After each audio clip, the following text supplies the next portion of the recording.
Я считаю, это позитивное все мероприятие сегодня прошло. Почему? Потому что нам нужно продолжать наше освободительное движение.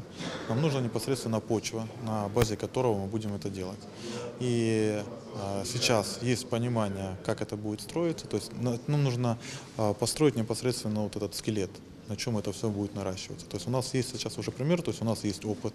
Вот, да, вот получился, кстати, благодаря и всем абсолютно областям Юго-Востока.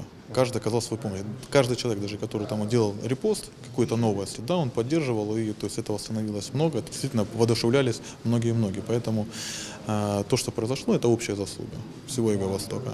И вот наша сейчас обязанность, наверное, да, вот там вот Донецка, Луганска, продолжить это движение.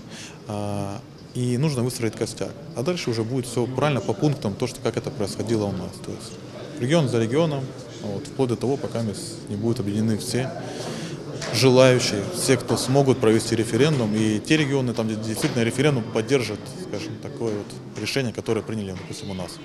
Ну, тут по Харькову здесь вопрос очевиден, потому что я, допустим, ну, более, скажем так, общался это с Константином Долговым, это ну, мы раньше подружились, скажем так, да, и вот здесь вот нашли, уже схлестнулись, наверное, в этом плане.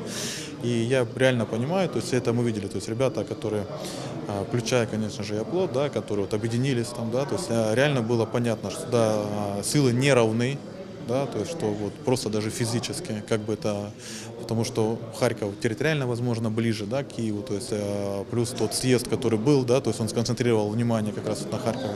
То есть благодаря тому, что получилось оттяжкое внимание, включая и военных формирований, да, на Харьков, то есть у нас появился какой-то вот момент для действия, да, что мы использовали Донецке, да, вот, то есть и ребята целенаправленно вот Харьков делал это, да, понимая, что еще это не конечная цель, то есть не хватает сил самого Харькова, но тем не менее они понимали, что дают нам возможность, дают нам вот как бы вот это вот тот необходимый вот запас по времени хотя бы, да, чтобы провести вот этот необходимый ряд действий, которые вот у нас получилось.